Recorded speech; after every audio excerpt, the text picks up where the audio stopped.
Bonjour tout le monde, j'espère que vous allez bien. On va essayer de faire une photo assez sympatoche avec ce baby là. C'est quelque chose qui peut servir à tout le monde. Vous allez voir, c'est relativement simple à faire. On va lui mettre un petit cœur autour de la tête là. Et on va mettre le reste de la photo en noir et blanc. Puis ce qui est contenu dans le cœur, on va le mettre en couleur. Voilà, tout simple, hein. On va faire quelque chose de simple. Donc le cœur, ben, je vais en prendre un. Hop, je l'ai préparé, hein. Donc il vous faudra un cœur en PNG. Bon, j'ai fait suffisamment de vidéos pour que vous puissiez voir comment détourer un cœur quand même. Donc vous venez positionner votre cœur là où bon vous semble, et puis vous venez régler l'opacité de ce dernier ici. Moi je vais le descendre, hein. Voilà, comme ça je vois bien. Ah, la tête, il a une sacrée frimousse ce baby quand même, hein. Regarde ça. C'est dommage, on voit que les cheveux ont été retapés par l'IA. Je pense, dis-moi, hein. Franchement je pense, parce qu'ici c'est moins clair comme truc. Mais il a vraiment une tête, il est magnifique. Voilà, il me fait rire ce bébé. Ok, je vais venir me positionner comme ça, puis je vais agrandir mon image de manière à prendre l'ensemble de sa tête dans mon cœur. Voilà, ici je vois que j'ai à peu près la même distance entre là et là, parce que bah, il est un petit peu joufflu mon bébé, hein. Voilà, enfin je dis mon bébé, c'est pas du tout le mien, mais voilà. Et là, avec les flèches de mon clavier, je vais pouvoir remonter de manière à le positionner correctement, et je vais venir comme ça le positionner juste sur le haut, vous voyez, et ici à peu près la même distance de chaque côté. Voilà. Je peux passer toujours avec les flèches de mon clavier, mettre des pixels à droite, vous voyez que ça bouge. À gauche, pardon, ou à droite. D'accord? Histoire de le mettre comme j'ai envie au pixel près. Allez, je vais mettre comme ça, c'est pas la peine de perdre plus de temps, j'appuie sur entrée, et on a notre bébé qui va être contenu dans ce cœur. Alors, j'aurais dû avant, évidemment, dupliquer ce calque. Je suis tellement passionné par le bébé que j'ai oublié.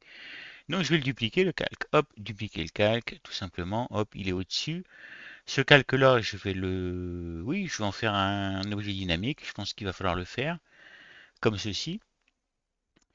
Je vais venir cliquer, j'appuie sur CTRL et je viens cliquer sur cette vignette ici. Vous voyez, ça a pour effet de me sélectionner mon cœur.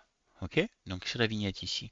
Une fois que j'ai fait ça, je vais pouvoir me caler sur ce calque-ci. La sélection reste en place. Et là, je vais pouvoir cliquer sur le masque de fusion qui est ici. Je clique et là, j'ai le masque de fusion. Vous voyez, on voit le cœur qui est dessiné ici. Le problème, c'est que s'il est en blanc, ben, en fait, c'est la partie interne du cœur qui va être modifiée. Or, moi, ce que je voudrais, c'est garder cette partie interne intacte et mettre la partie externe en noir et blanc. Donc, pour ça, je vais modifier ça. Je vais appuyer sur CTRL et I en ayant bien sélectionné cette partie ici. On voit que c'est sélectionné puisqu'il est encadré de blanc, comme je suis en train de vous le montrer.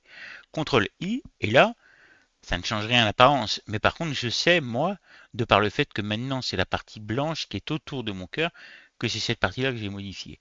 Je vais éteindre le cœur ici, on n'en a plus besoin. Et là, on va pouvoir jouer un petit peu. Je vais faire assez simple, je vais aller dans Images, tout simplement. Alors toujours avec mon calque évidemment sélectionné, hein, Image ici. Et je vais venir dans les réglages et je ne vais pas pouvoir lui faire une désaturation évidemment, hein. Je pourrais lui faire un noir et blanc sur mon image sous réserve d'aller sélectionner. Là, on ne peut pas le faire. Vous voyez, on ne peut pas. Il n'y a rien, on ne peut rien faire. Pourquoi? Parce que ce qui est sélectionné, c'est le masque. Pardon. Ce qui était sélectionné, hein, vous pouvez revenir en arrière sur la vidéo, c'était ce masque-ci. J'ai cliqué dans le vide, évidemment. Donc là, il faut que je sélectionne l'image ici. Donc je reviens, image. Là, je vais pouvoir aller dans les réglages et là, je peux changer tout un tas de paramètres, mais toujours pas la désaturation. De toute façon, on ne veut pas la changer, donc ça tombe bien. Et je vais pouvoir prendre par exemple le noir et blanc. Et je peux appliquer des couleurs noir et blanc et venir régler pour essayer de tirer sur les bleus, sur les rouges, etc. C'est à vous de voir ça. Là, on n'est pas là pour ça. On verra ça dans d'autres tutos. Là, je fais OK. Et vous voyez, j'ai sa tête en couleur, hein, sa petite frimousse, hein, et puis j'ai le reste en noir et blanc. Par contre, du coup, ben, l'arrière, il fait un peu bizarre parce qu'on n'a pas de délimitation. On voit pas bien le cœur. Donc, on va essayer de donner un effet FX au cœur. Je viens sélectionner comme ça le cœur ici. Je vais faire un clic droit comme ceci et je vais faire option de fusion. Voilà, sur les options de fusion ici, je vais pouvoir lui appliquer un contour. Donc là, je vais lui mettre un petit contour comme ça, pam, que j'avais déjà préparé pour vous faire gagner du temps, mais je vais vous montrer comment je l'ai fait. Ça, c'est vraiment pour les gens pressés. Je vais vous montrer comment je l'ai fait. Ça me donne un double contour ici, l'extérieur du cadre, et ici, le petit cœur. Et là, je trouve qu'il est sympatoche comme tout. Alors, les modes de fusion ici, je vous conseille de le laisser en normal, même si en mettant en couleur, on pourrait peut-être être un petit peu équivalent en couleur comme ça. mais je vous conseille de laisser ça en normal. En opacité, ici, vous venez régler comme vous voulez. On peut descendre un peu l'opacité. Qu'est-ce qu'on règle comme opacité? L'opacité du rouge, hein, qu'on se comprenne bien, ici. Voilà.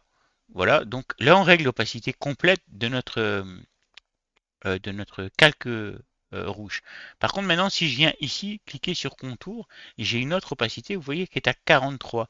Donc là, on avait les réglages généraux de notre calque, un petit peu comme quand on travaille pardon, avec les groupes, comme je vous l'ai déjà montré. Maintenant, on est sur les contours.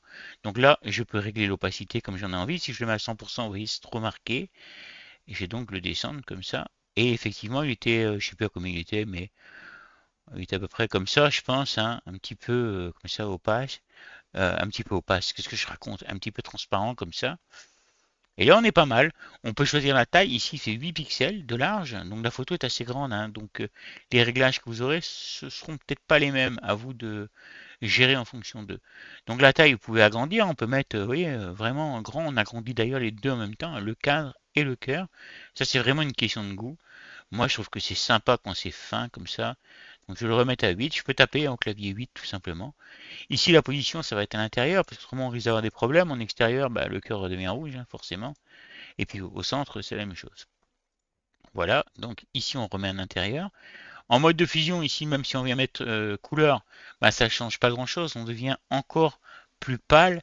Ça ne nous apporte pas grand-chose. On va le laisser en normal. Moi, je pense que c'est la meilleure solution. L'opacité, bah, on vient de le voir il y a 2 secondes. Et la couleur, ici, vous pouvez changer. Vous pouvez venir mettre une autre couleur, vous cliquez une fois simplement dessus, et vous choisissez la couleur.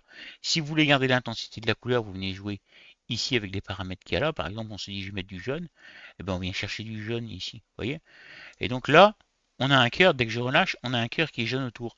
Ça vous permet, tout en conservant l'intensité, vous voyez, le curseur ne bouge pas de sa position. Je ne vous parle pas de la couleur, je parle du cercle. Vous voyez, et donc ça vous permet de faire des tests comme ça. Il faut relâcher chaque fois, vous relâchez, hop, et vous voyez, je change au fur et à mesure de couleur. Là, je suis en vert. Là, je passe en bleu, en magenta bleu, etc., etc. Voilà, vous avez tout compris.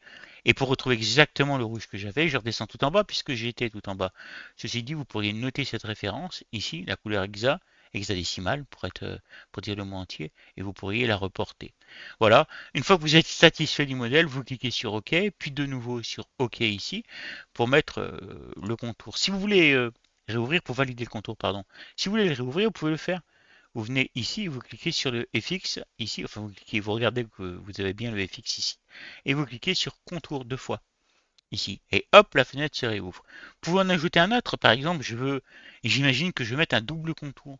Et ben, je viens sur mon contour ici, j'appuie sur plus, et vous voyez, j'en ai un second qui est apparu. Ce second-là, je vais l'éditer de la même manière, vous voyez que c'est exactement le même, mais là, cette fois-ci, par exemple, je vais changer légèrement la couleur, je vais mettre bah, du jaune. On va mettre quelque chose de plus jaune.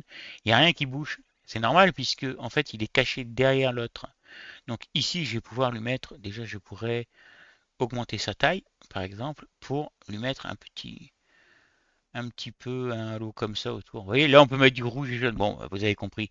Si ça vous plaît pas et que vous décidez de ne pas mettre ça, et bien vous cliquez simplement sur la poubelle comme ça et vous jetez tout à la poubelle. Voilà, vous avez compris comment ça fonctionne. Là, vous avez un magnifique bébé. Vous pouvez faire les photos de vos enfants, vos petits-enfants, de vos grands-parents comme ça avec un petit cœur. Dans les toilettes, c'est toujours sympa. Voilà.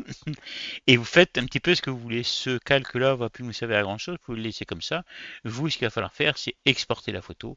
Donc, pour exporter la photo, vous connaissez un fichier et puis exportation au format PNG ou exporter sous, et vous choisissez par exemple le format JPEG pour la taille. Alors là, pour moi, c'est un très gros fichier, mais si je le mets en JPEG, c'est un très gros fichier. Vous voyez, il fait donc 1259 mm sur 892 en 72 pp. Heureusement qu'il n'est pas en 300 dpi parce que wow, là il est en 72 dpi. Bon bref, ici on a la largeur, la hauteur, etc. La mise à l'échelle. Donc vous pouvez travailler là-dessus avec des fichiers JPEG. Qualité 6, l'image fait 1 méga en 3569 pixels par 2531. C'est une image qui est énorme. D'accord? Donc de très bonne qualité, même en JPEG c'est une bonne qualité.